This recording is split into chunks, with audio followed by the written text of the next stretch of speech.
estoy en el aire.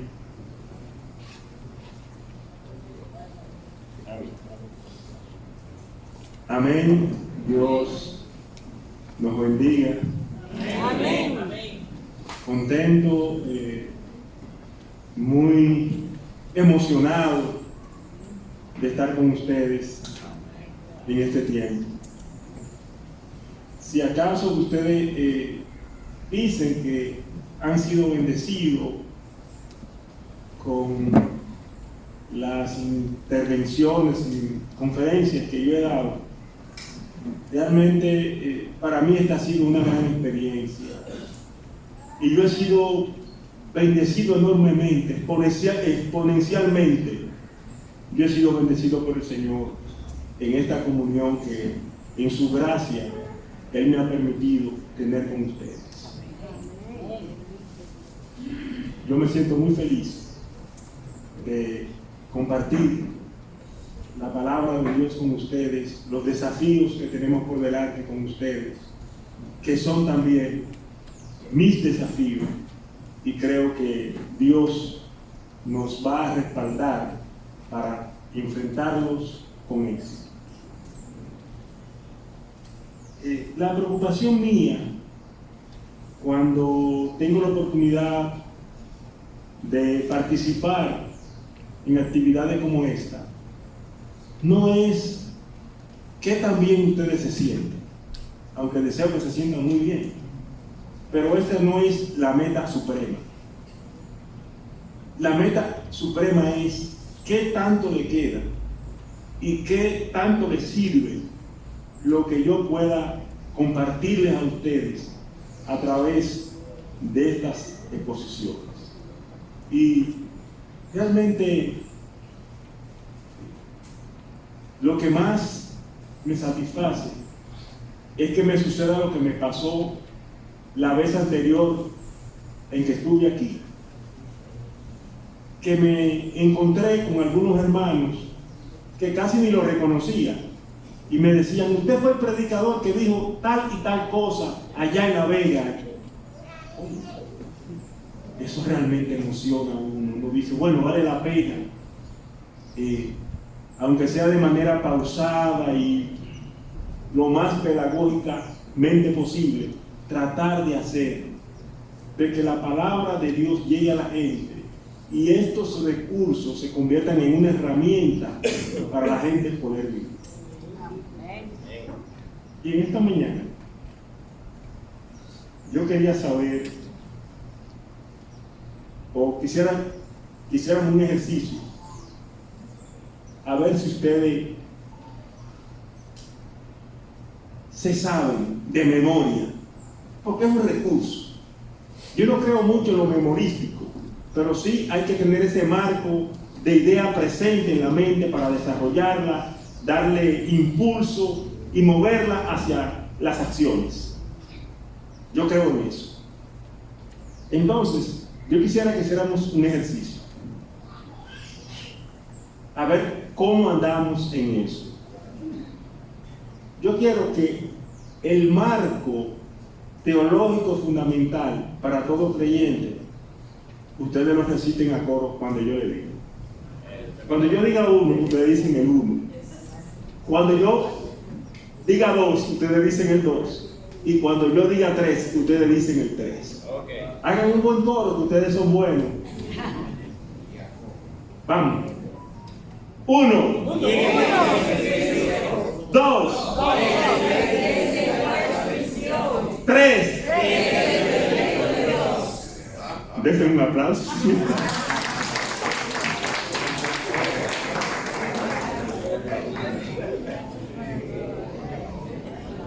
Yo sé que hay algunas interrogantes ya en las mentes de ustedes. ¿Qué pasó, hermano, en su dedo pulgar derecho? Bueno, sufrí esta mañana una pequeña herida. Me hice una pequeña herida. No fue un intento de suicidio tampoco. Y manipulando algo que estaba pelando en mi habitación. Sin embargo, esta pequeña herida es parte del mensaje, porque yo comencé a sangrar y a tomar servilletas, y cuando llevaba 3 servilletas y estaban rojas las 3, dije, no, yo voy a buscar auxilio. Me topo con Nehemías y Nehemías me dice, ve donde Susana. Y Susana me paró el sangrado, me curó, me dio una cátedra de atención primaria y de cuidados, y me dio su testimonio de por qué ella tenía las competencias para atender mi dedo pulgar que estaba averiado. Ella me dijo, cuando yo vi a mi padre en su estado de enfermedad y de sufrimiento, yo tenía 13 años, y yo dije, yo no voy a permitir que nadie más atienda un cercano a mí que no sea yo. Yo quiero atender a mi padre, y le dio toda la atención de que ella pudo, pero ella de ahí en adelante se dedicó a la enfermería. Así es. Amén. Está retirada, y yo espero que el dedo pulgar mío no sea su última cirugía. Que siga haciendo cosas, porque miren,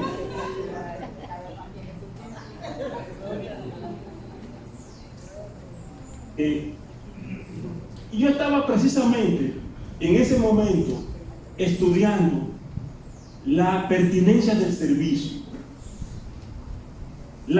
el llamado que tenemos a servir.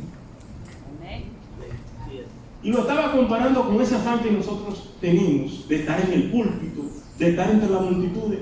Miren, nadie se había dado cuenta. Nini, Nehemías y ella fue que se dieron cuenta. Ahora, sí, después del trabajo, después de la operación, pues ya lo saben todos. Qué bueno.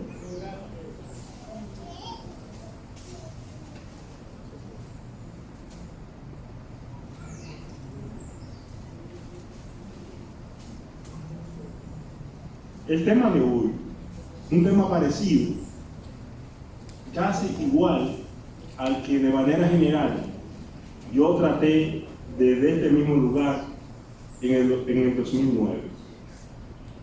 Pero el tema del mensaje ya segregado y dispuesto en los 5 temas que estoy tratando es la misión de la iglesia en un mundo posmoderno y globalizado. Y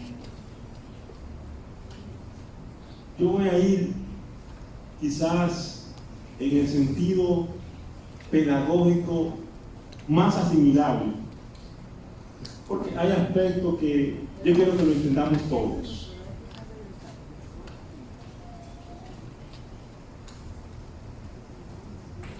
Y para eso, porque voy a hablar un poquito de la posmodernidad, de qué es eso, de la globalización, de qué es eso, y cómo esos factores han afectado y han tenido un impacto enorme en toda la cultura y, obviamente, en la vida de la iglesia.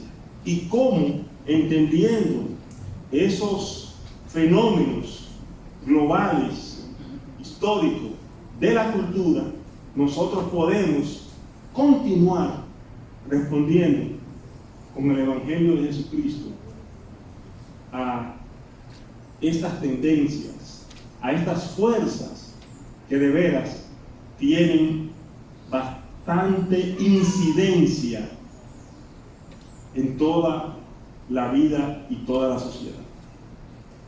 Pero tampoco es nada que deba sorprendernos, porque Pablo le dice a Timoteo en segunda de Timoteo, capítulo 3, comenzando en el verso 1, lo siguiente: también debes saber esto, que en los postreros días vendrán tiempos peligrosos, porque habrá hombres amadores de sí mismos, avaros, vanagloriosos, soberbios, blasfemos, desobedientes a los padres, ingratos, impíos, sin afecto natural, implacables, calumniadores, intemperantes, crueles, aborrecedores de los buenos, traidores, impetuosos, infatuados, amadores de los deleites más que de Dios, que tendrán apariencia de piedad, pero negarán la eficacia de ella. A esto evita. Yo quiero hablar en esta mañana de lo que es la posmodernidad. Quiero explicar eso. Y como le dije, quiero explicárselo en los términos más asimilables, digeribles, comprensibles.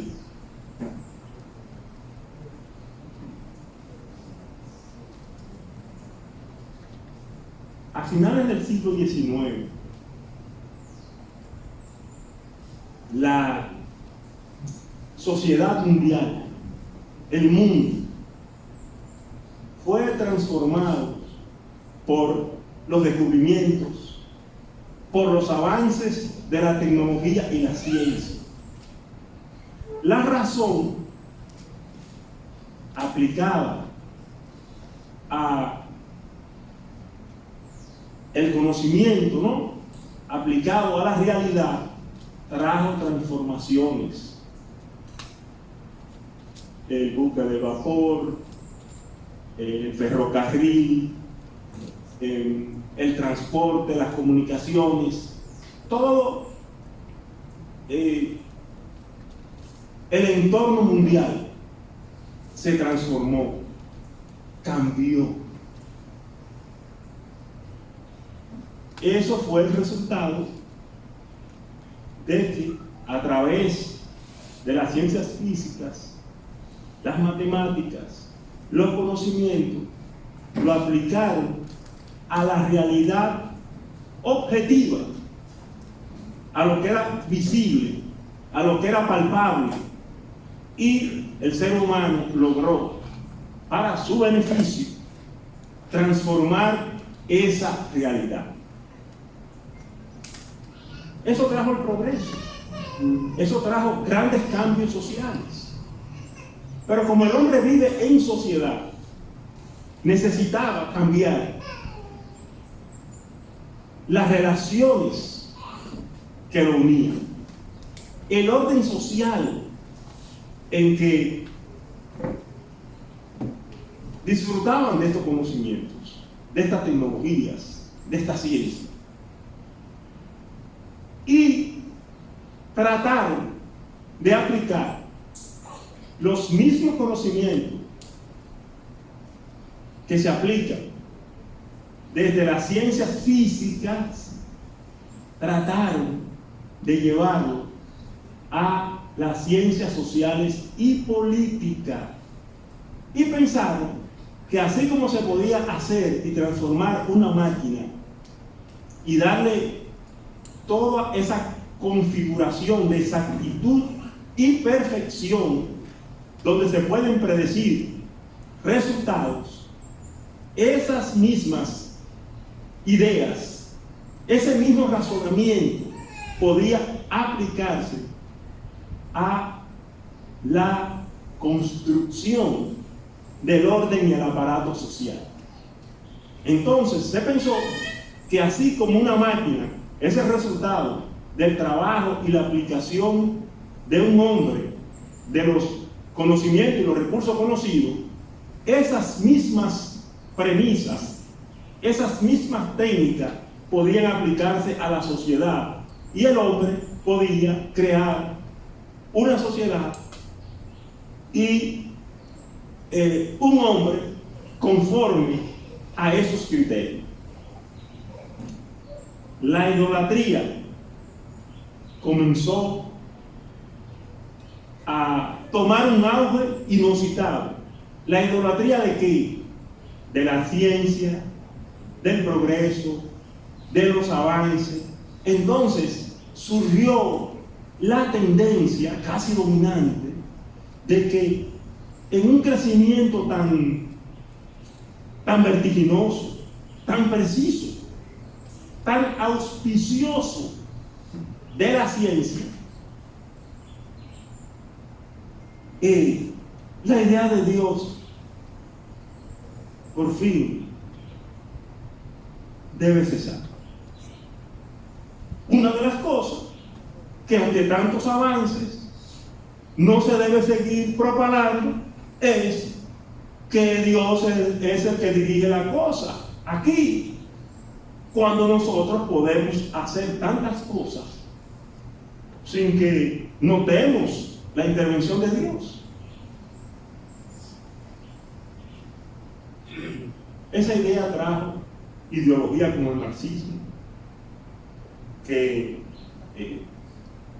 descubriendo las leyes históricas, así mismo como se descubrieron las leyes que rigen la física y la matemática, que rigen la cuántica y todo lo que el hombre, desde su razón y desde su aplicación a los materiales que le ofrece la realidad, puede aplicar. Ellos pensaron que se le podía aplicar a la sociedad y que iban a desarrollar la sociedad perfecta. Había un culto, una devoción por el progreso, por la ciencia, por todas esas cosas. Pero eso tendría que traer un indicador que validara esas aspiraciones que el ser humano tenía.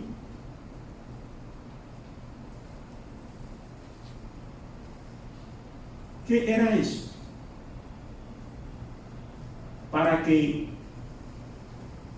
el sueño de lo aplicado a la ciencia, a la realidad a través de la ciencia, fuera verificable y fuera posible, cuando se aplicara esto al orden social y político, a las relaciones que definen la vida colectiva de la gente, eso tenía que traer un mundo de paz y convivencia,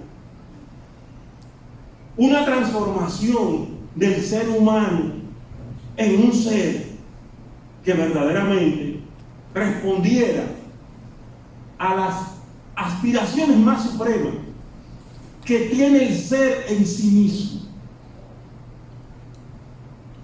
Pero no pasó así. ¿Qué desmintió eso? ¿Qué desmintió eso? Eso lo desmintió y lo negó. Primero, 1902. Hace 113 años, el martes cumplió 113 años, que se hundió el Titanic. Con el Titanic no solamente se hundió un barco, Se hundió la soberbia, se hundió el orgullo, se hundió la pretensión del ser humano de un mundo perfecto. Y dice que cuando le preguntaron a alguien, algún periodista preguntó en la entrada que qué tan confortable era el Titanic, alguien le respondió: este barco es tan seguro que ni Dios lo hunde.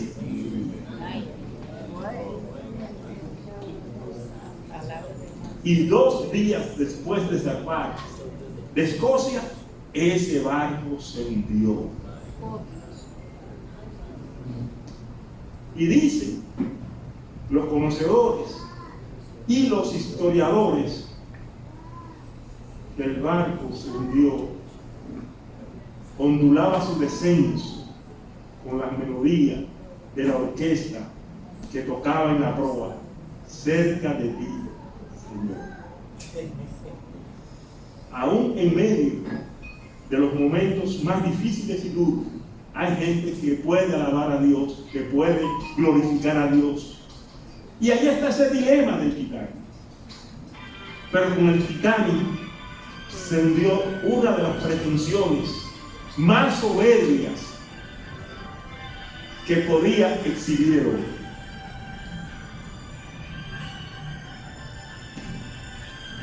En 1914, 2 años después, estalla la Primera Guerra Mundial. Ese hombre con conocimiento, con dominio, con poder, con una razón que se podía endiosar, desciende bruscamente y se matan 30 millones de hombres, 30 millones de personas en una guerra que no tenía razón de ser. Hay un cambio en la mentalidad. Luego vino la Segunda Guerra Mundial, donde murieron otros tantos millones más, y la conciencia humana a nivel colectivo. Porque déjenme decirle algo: el ser humano es uno solo.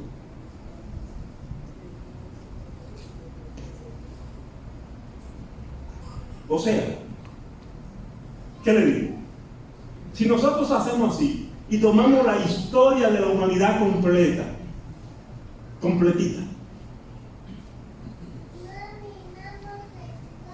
y lo metemos en el escrutinio de la inteligencia artificial, metemos toda la voluntad de todos los caracteres, toda la psicología, todas las emociones de la humanidad, y sácame un hombre, sácame uno solo. Y él le va a sacar, la inteligencia artificial le va a sacar el mismo hombre que se describe en la Biblia.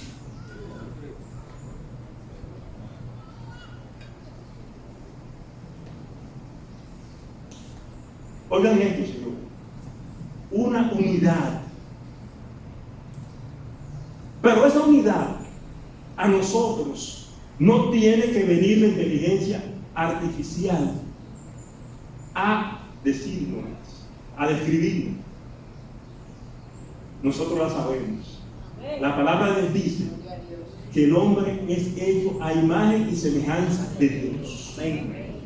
Y que esa imagen y semejanza de Dios fue estropeada por el pecado. Y tenemos un hombre hecho por Dios, dañado por el pecado, y que solamente se salva por Jesucristo. Amén. Amén.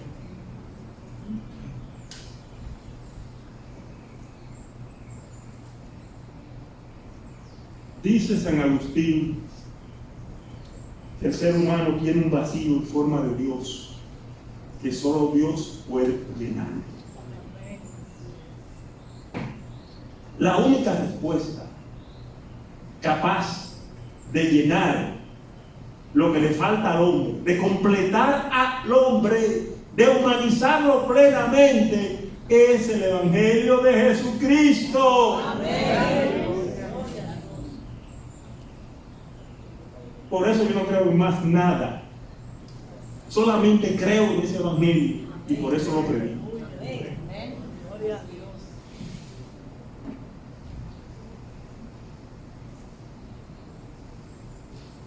Creció la producción. Es cierto que se organizó la sociedad. Hubieron grandes avances. Hubo de todo.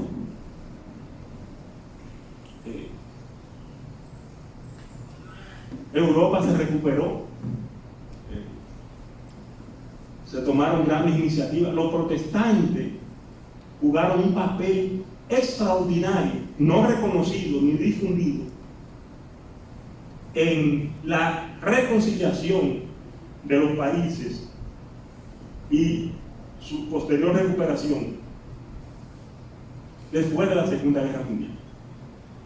De ahí nacieron organizaciones importantes como el Consejo Mundial de Iglesia, que usted puede tenerle toda la crítica que usted le quiera tener, pero en un determinado momento jugó un papel donde los criterios y principios y valores cristianos jugaron un rol importante, como siempre debe de ser. Donde hay gente de Dios, tiene que haber paz, tiene que haber reconciliación, tiene que haber esa reciprocidad que aleja todo egoísmo, todo espíritu de ambición, de poder. Eso es lo que tiene que hacer la iglesia hoy.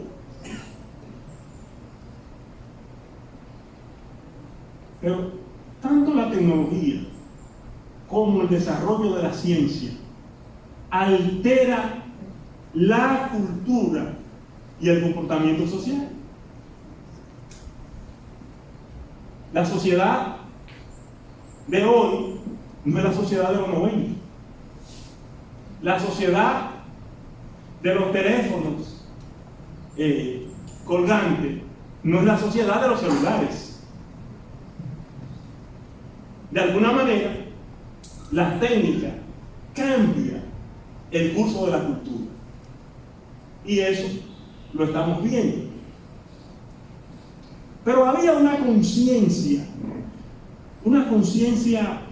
grupal, diríamos, una conciencia selecta, la intelectualidad, los artistas del siglo XX quedaron decepcionados de ese mundo. Y nacen manifestaciones artísticas como el cubismo, el surrealismo y una serie de manifestaciones que ahora comienzan a cuestionar lo que es el ser humano a partir de la creatividad que ellos tienen y que Dios le ha dado, aunque ellos no lo reconozcan ni lo sepan. Y surgen el dadaísmo. Comienza a haber un desborde de lo racional, de la valoración idolátrica que se tenía de la razón humana, de la exactitud, a lo emocional, a lo empírico, a lo espontáneo, ¿qué es el hombre? Bueno, el hombre es un ser humano que está, es un ser que está a la deriva, que haga lo que quiera, que goce la vida, que tire todo por la borda, porque no hay esperanza. El progreso, la ciencia no nos va a salvar.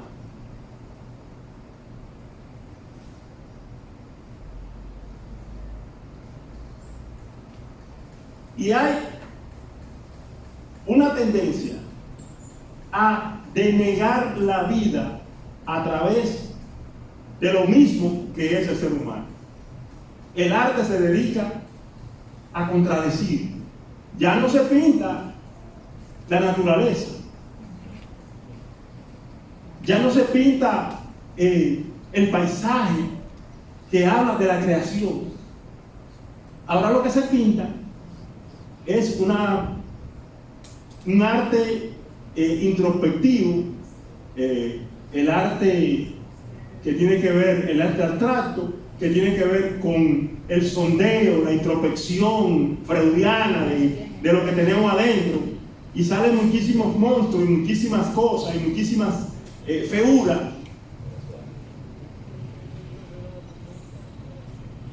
Y las ideologías comienzan a ajustarse a esos cambios culturales. Hay un ejemplo. ¿Cuántos disfrutaron del devocional de esta mañana? ¿Qué nos transmitió en sus letras el devocional de esta mañana? Esperanza, adoración, algo sublime. Jesucristo basta, todas esas cosas. En el 1954, un músico llamado John Cale, los jóvenes que les gusta estar averiguando, yo sé que lo van a hacer, dio un concierto. Salvador se ríe. Yo sé que se va para la inteligencia artificial, para Google y esas cosas.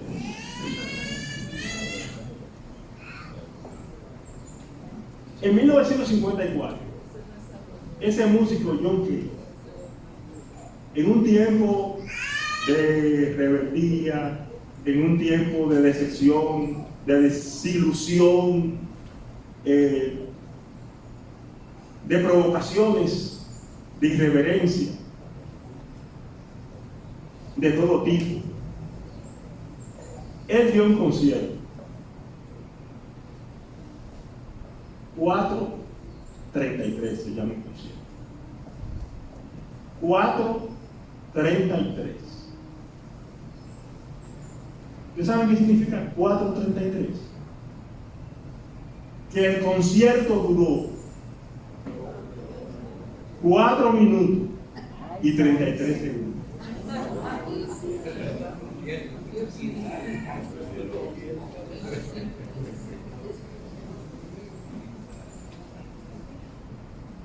¿Cómo lo dio él? Era un pianista virtuoso, un concertista tremendo. Se llenó el salón. Él se sentó en el piano. Duró 4 minutos y 33 segundos sentado en el piano. Se puso de pie y dijo: se terminó el concierto.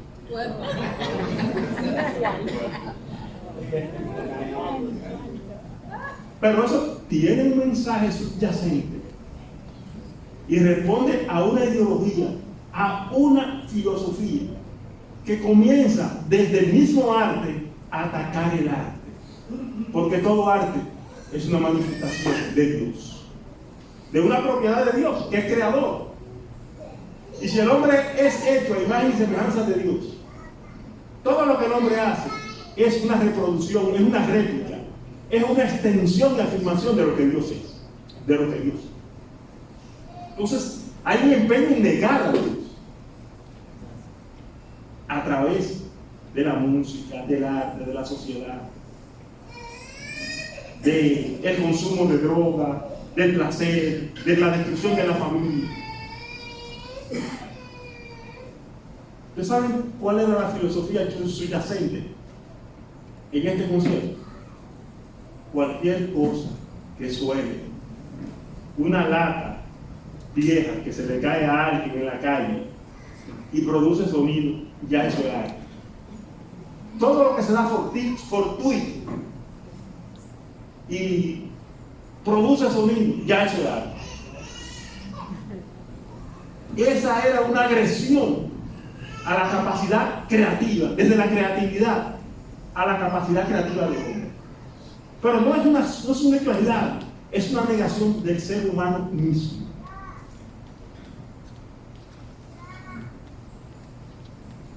Una tendencia que se ha extendido hoy. No hay arte, hay ahora en Londres, Mario Vargas Llosa cuenta en su libro La civilización del espectáculo, de un señor apellido Hearst, que hizo una exposición en Londres, y él fue.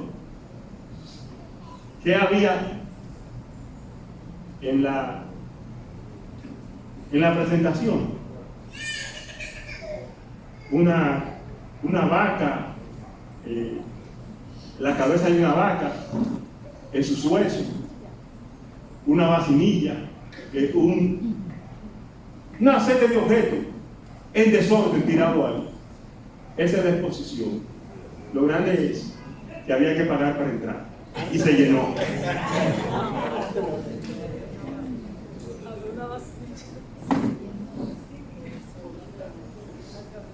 Hay un libro genial, un libro que yo leo con mucha frecuencia. Se llama El puño invisible de Carlos Granell. Yo escribí un artículo reseñando ese libro, también se lo voy a mandar a ustedes, para que ustedes vean cómo es el mundo postmoderno. Entonces, toda esa tendencia si han pasado al mundo popular, y todo lo estrafalario, todo lo irresponsable, todo lo sin sentido es lo que está dominando la sociedad. Nadie quiere pensar en compromiso, nadie quiere pensar en construir. Todo el mundo piensa en que el mundo es un azar y ellos son unos azarosos que están ahí a que se lo lleve el viento.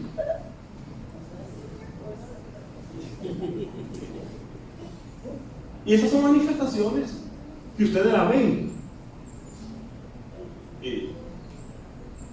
continuamente. El hombre ha perdido el sentido de dirección. El mundo se ha globalizado, se ha perdido la confianza y la fe en el progreso continuo. El ser humano quiere regresar a condiciones más primitivas, más sueltas, más espontáneas. Ha agredido el sexo y todo lo que es formal lo ha agredido. A nivel de las grandes instancias que dirigen el mundo, se han instalado los disparates más irracionales que se pueden conseguir. El asunto del sexo. ¿Cuántos sexos hay? 175. Y contando. Y contando.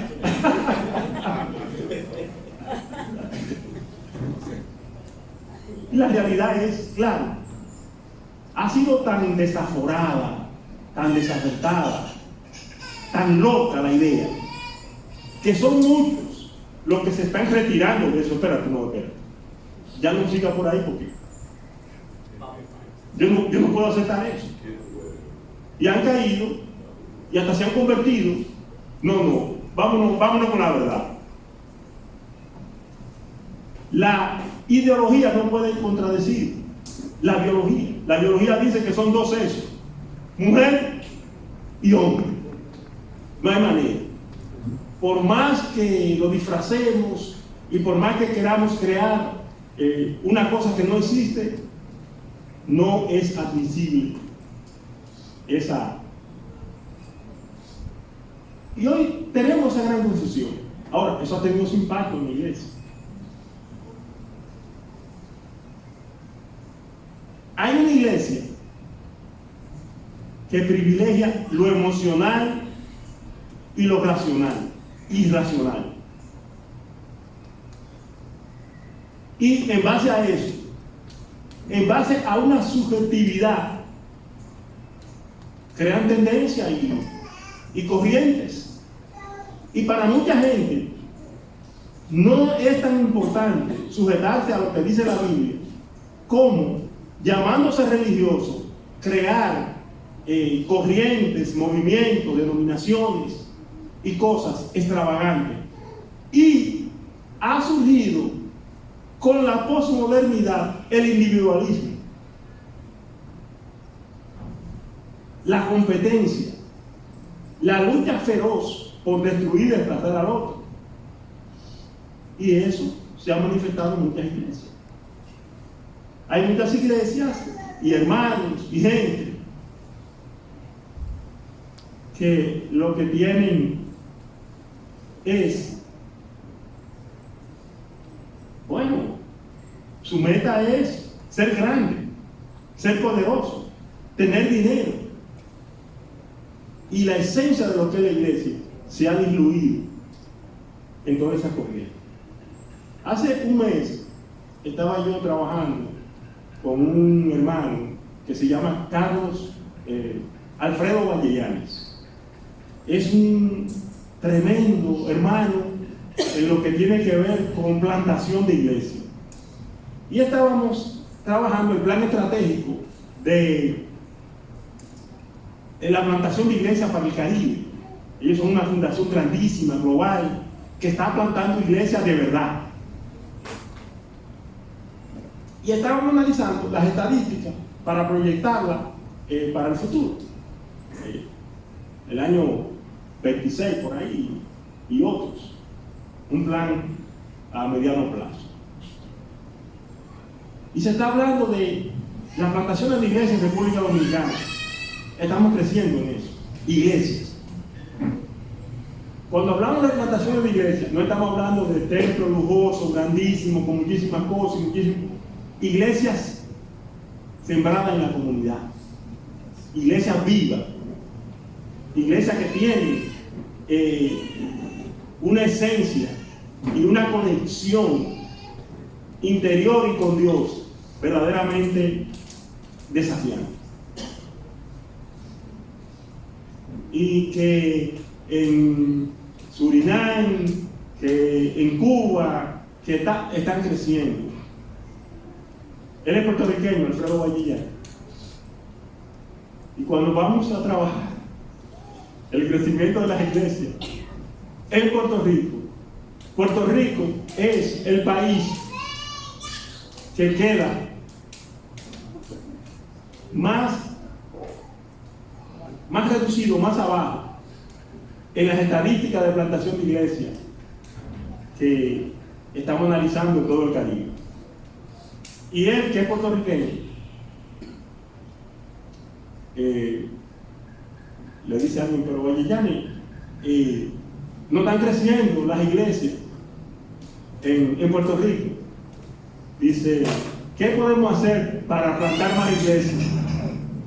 Y Vallellanes contestó, bueno, no están creciendo, pero la propuesta mía es que comencemos a cerrar algunas que hay allá. Porque es deprimente lo que están ofreciendo, influida por todas estas corrientes que han deformado la vida, han deformado el evangelio y están haciendo un daño grandísimo a la sociedad. Nosotros tenemos que en República Dominicana evitar eso, frenar eso. Ha pasado en todas las iglesias lo que voy a decir y voy a dar un consejo. Si usted está en una de las iglesias de la confraternidad de iglesias bíblicas y misioneras de la República Dominicana, si usted está en una de ellas, pequeña, grande, dinámica, quédese ahí. No coja para otra iglesia a buscar nada. Desarrolle y haga su fe aquí.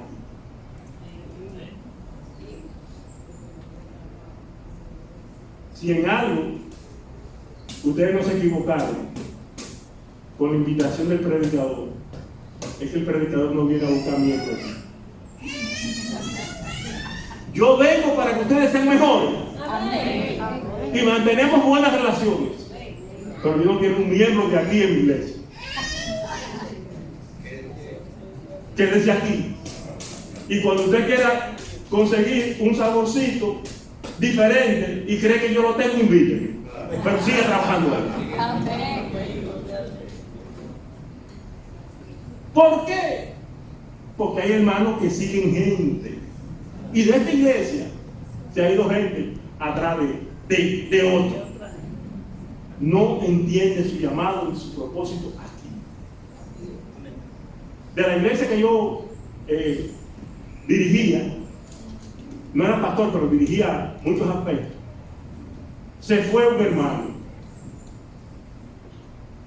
Una iglesia grandísima.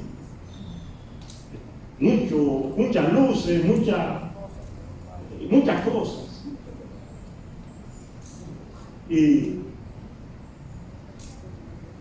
un día va a mi casa a buscar al hijo mío para que vaya a esa iglesia, para que conozca. Digo, no, déjalo ir. Y él va. Cuando él llega, digo, ¿y qué participación tú tienes allá? No, ninguna. Yo me siento. Yo, pero tú eras músico en la iglesia de Cristo Misionero y tocaba y cantaba todos los domingos. Tú te fuiste de aquí para sentarte allá. ¿Cuántas veces tú has hablado con el pastor? No, era en julio.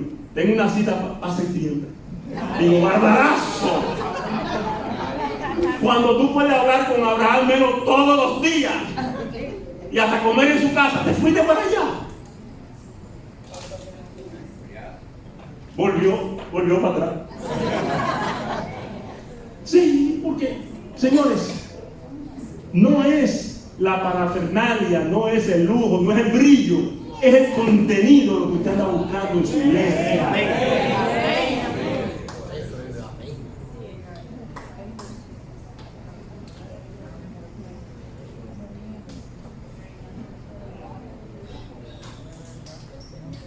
Hay una respuesta. Hay una propuesta de gente que ha trabajado este tema, que se ha metido a estudiar estos cambios culturales y han propuesto una reacción contracultural. Vamos a hacer cosas que el mundo la ve ridícula, rara, pero que corresponde a lo que Dios quiere que hagamos. Vamos a hacer cosas sencillas. Vamos a involucrarnos con la gente necesitada del pueblo.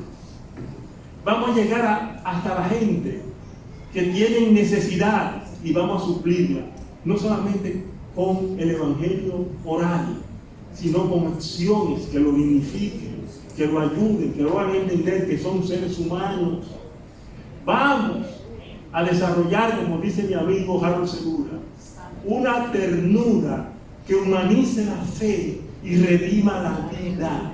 Vamos a privilegiar la vida.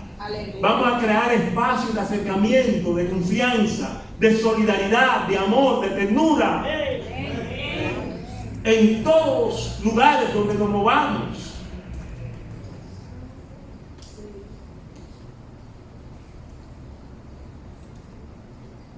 A mí me llama la atención la manera en que Jesús manejó su ministerio. Y voy a hacer una comparación con el Quijote, porque en una visión contracultural, nosotros tenemos que hacer cosas que parecen locuras, pero que son necesarias que se hagan para cumplir la voluntad de Dios. La Santa Cena. Yo escribí un artículo hace 2 días sobre la Santa Cena. Nuestras iglesias, incluyendo la mía, oye, son muy apáticas a la Santa Cena. La Santa Cena no es un sacramento tan valorado en nuestras iglesias. Son de las cosas que le hemos dejado a los católicos. Los católicos toman la hostia y el vino casi todos los domingos. Nosotros nos pasan muchísimos domingos y no nos acordamos, incluyendo mi iglesia. No sé cómo son ustedes, pero la mía. Y autocrítica para mí. Pasan meses. Y es un hermano que a veces me dice, pastor, ¿cuándo le van a celebrar Santa Cena? Digo, el domingo que viene. Sí, porque vaya el contenido de lo que es, del significado y del valor que tiene la Santa Cena. Yo le mandé a Nehemías un artículo que yo escribí sobre la clave teológica de la pasión. Es sobre la película de Mel Gibson. Esas son películas que se pueden ver. ¡Qué crueldad! ¡Cuánto dolor! ¡Cuánto sufrimiento! Desgarradores se ven en esa película. Todo apuntando y estrellándose sobre el cuerpo de nuestro Señor Jesucristo. Cuán dramática es la guía de esa película para enseñarnos lo que Cristo sufrió.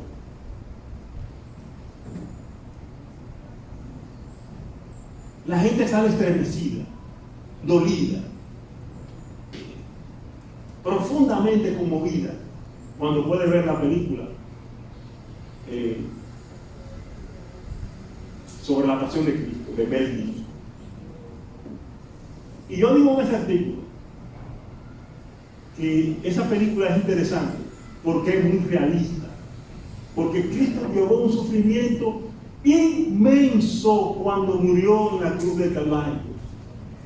Todo el peso de la maldad, del pecado, todos los horrores acumulados fueron ahí a converger en ese cuerpo endeble que fue maltratado, que fue vejado, que fue descuartizado.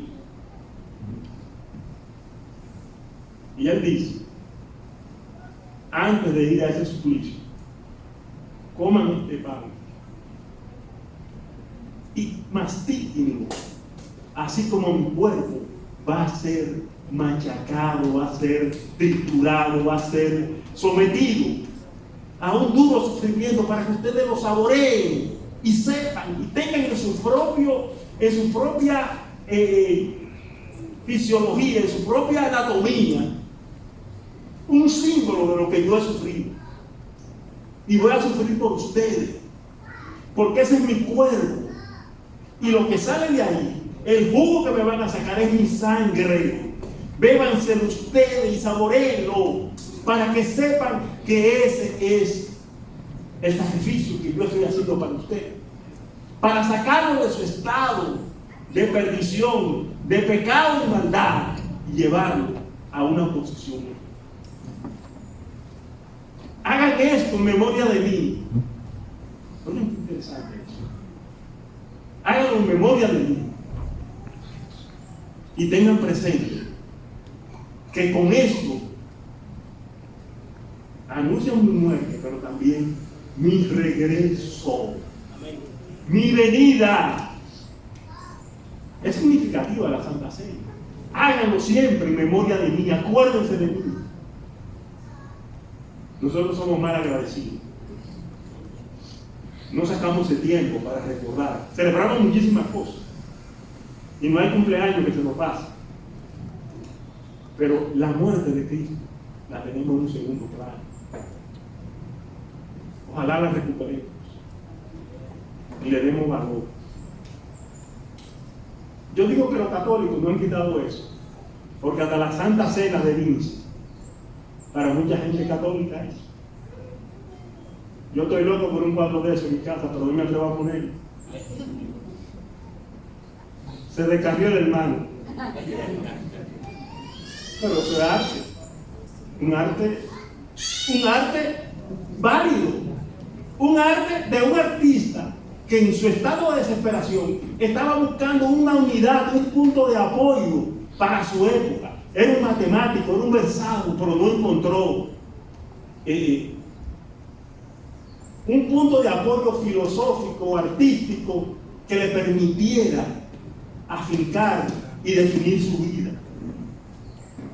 Por eso fundó la Santa Cena. No sé qué pasó con él, pero había un dilema y un gran conflicto religioso en la vida de Leonardo da Vinci, que lo llevó a plasmar esa obra. No, nosotros la ubicamos con idolatría, con no sé qué cosa, con no sé qué cosa. Y hasta, si usted tiene un cuadro de eso en su casa y llegó un hermano, va a orar por usted y va a reprender todo el fondo del mundo. Yo me aprovecho y cuando voy a una casa y lo veo, me deleito y me gozo. Y doy gracias a Dios por Vinci, su obra, y por la manera gráfica en que me hace vivir mi fe a través del arte. Si un día voy al museo donde está, sé que voy a disfrutar muchísimo.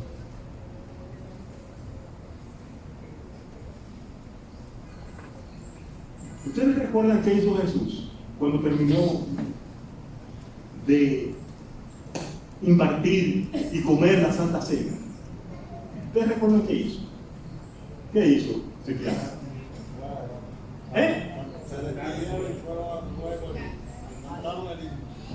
¿Y qué más? Instruyó a los discípulos, dio información y presentó el trabajo que tenían que hacer. Pero hay algo que él hizo. Otra ceremonia que él hizo.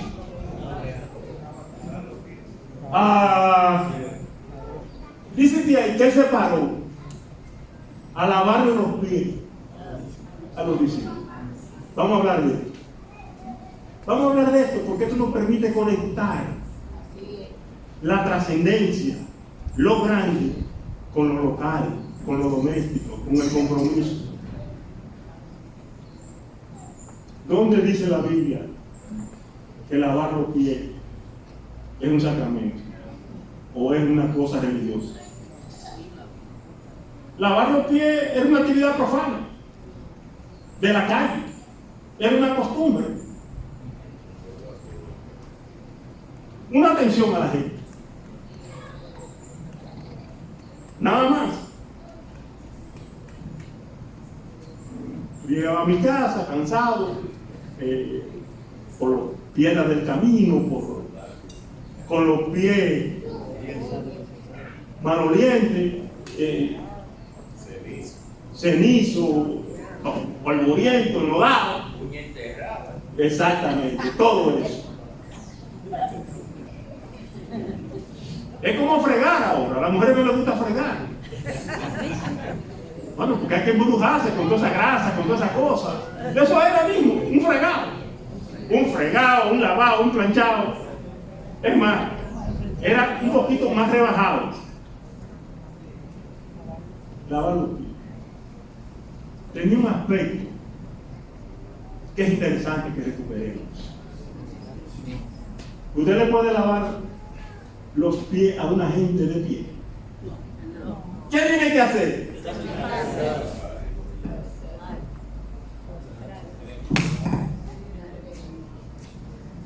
Postrarse, prácticamente arrodillarse. Y usted aprende a mirar el rostro de la gente desde abajo. Cuanto a nosotros nos gusta tanto mirar al otro desde arriba. Jesús nos está enseñando el servicio. El servicio que conecta con la vida, con las necesidades cotidianas de la gente. En las iglesias pentecostales, en los tiempos que yo me integré, se intentó hacer rituales de lavatorio de pie. Y hubo que dejarlo. Y qué bueno que lo dejaron. Porque era tanta la hipocresía que salía, que no valía la pena.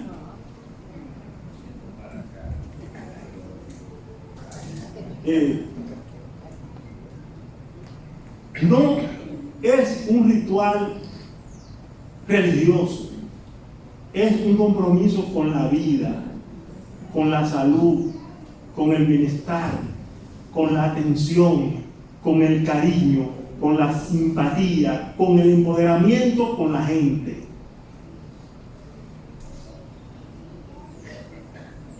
¿Cuántas veces, sin tener que lavarle los pies, hemos hecho un gesto de servicio, de humillación, de compañerismo, de buenas relaciones con nosotros? Bueno, estamos lavando los pies. Pero oigan bien, no se queda ahí la cosa. Cuando le toca a Pedro que le lave los pies, espérate, maestro, eso no va conmigo. Tú, a lavarme los pies a mí, no acepto eso. Y yo me imagino a Pedro alarmado. El Señor lo envió a lavar. No quería que lavar los pies. Aquí no tiene parte en mi reino allá. ¡Ay, maestro! ¡Espérate! Qué interesante es cómo lo profano, lo cotidiano, de repente pasa a lo trascendente, a lo eterno, a lo del más allá. Qué interesante. Un principio. No hay un mundo profano por allá y un mundo sagrado por acá. Hay un mundo donde nosotros vivimos y como iglesia cumplimos nuestra misión. La iglesia concentrada en sí misma o en sí misma no es la iglesia que el Señor quiere. La iglesia que el Señor quiere es la iglesia que vivió y predicó Dietrich Bonhoeffer, la iglesia para los demás, la iglesia con el compromiso con nosotros, la iglesia que está abierta para todos. Esa es la iglesia. La posmodernidad y estos valores nos han llevado a crear a nosotros una iglesia élite, una iglesia exclusiva, una iglesia de grupito.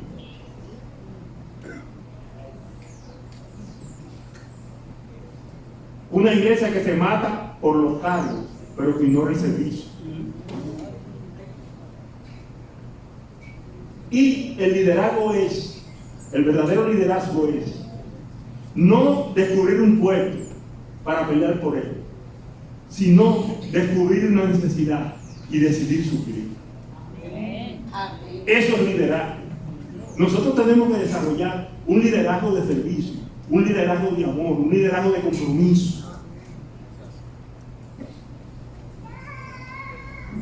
Y hemos creado unos paradigmas que nos alejan de la gente, que nos alejan de la vida, que nos alejan de la realidad, y creemos que estamos muy cerca del cielo, cuando el verdadero Cristo es el Cristo que se está moviendo en las comunidades, en la gente, en los barrios, donde están las necesidades. Ahí está Cristo.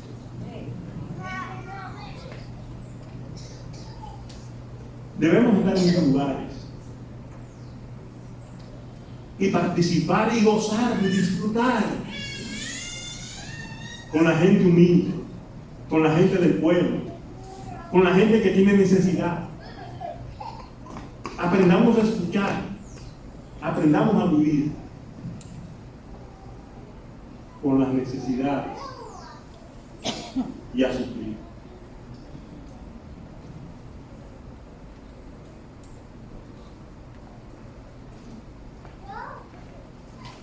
Vamos a desarrollar una contracultura. Para desarrollar una contracultura evangélica contundente, tenemos que desarrollar una locura misionera, porque lo que Jesucristo estaba haciendo ahí era una locura a los ojos de muchos jeques que se creen dueños y señores del espacio donde tienen alguna autoridad. Hay gente que no hace un servicio humano porque entiende que eso lo denigra y lo rebaja Eso es un paradigma que hay que destruir. Todas las necesidades humanas son oportunidades de engrandecimiento, de nobleza, de altura. Amén, amén. Pero la cultura ha construido eso. Si usted va en su carro y ve una necesidad, usted no se puede bajar de un carro del año para ir a atender a alguien. Usted tiene que seguir porque otro debe encargarse de eso. No le deje a otro lo que Dios lo llamó a hacer a usted. Amén. Aunque sea el servicio menos reconocido, piense en lo que usted puede hacer. Tenemos que construir, y dice, ya estoy terminando, pero hay un triángulo parecido al que nosotros estamos trabajando, que, como les dije anoche, tiene 3 ejes. Arriba tiene una afirmación de la vida en Cristo. En sus lados tiene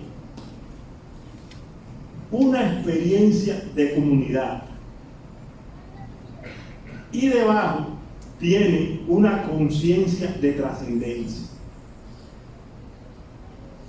¿Por qué mezclo esto? Porque sin esa conciencia de lo que es la vida, sin ese sentido y experiencia de comunidad, no podemos llegar a entender la trascendencia que tenemos como seres humanos, como hijos de Dios, llamados a disfrutar de su reino. La comunidad lava los pies.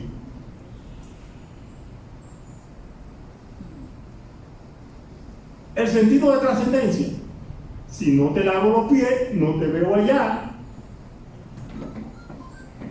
Hacemos cosas pequeñas para ser grandes.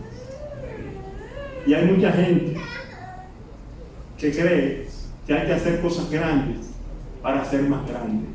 Y las cosas pequeñas son las que nos engrandecen. Señores, esta mañana leía yo que Vargas Llosa dijo, Vargas Llosa, el premio Nobel que acaba de morir, él dijo que él decidió, por todas las opciones del mundo, ser escritor. Y él dijo: no importa qué yo tengo que hacer, podré hacer todas las actividades que me presente la vida, pero la voy a hacer provisoriamente, provisionalmente, para sostener mi sueño y vocación de ser escritor.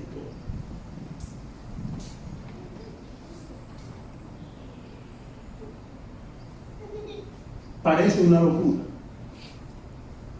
Cuando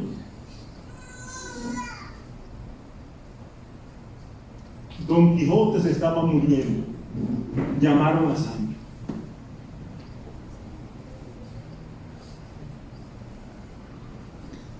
Y cuando él vio que era de verdad que se estaba muriendo, Sancho le dijo al Quijote: no te vayas, noble Hidalgo, no te mueras, no te vayas, quedan cosas que hacer.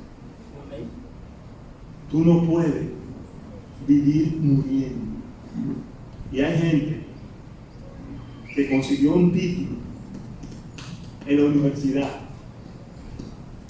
consiguió un empleito y se ha acomodado, y en esa placidez, en esa limitación, se está muriendo.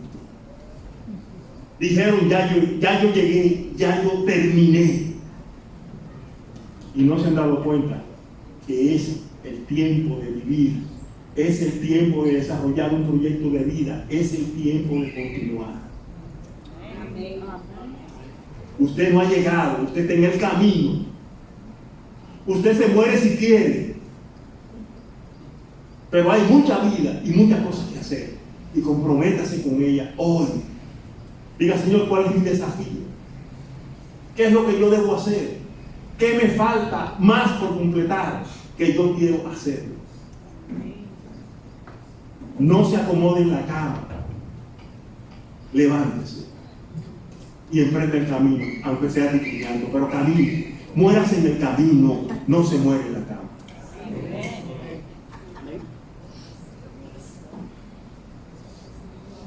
Muérase en la calle, como dice el refrán cibaeño. Yo no le temo a la muerte, aunque me halle en la calle. Sin el permiso de Dios, la muerte no mata a nadie. No se muera en su cama. Levántese.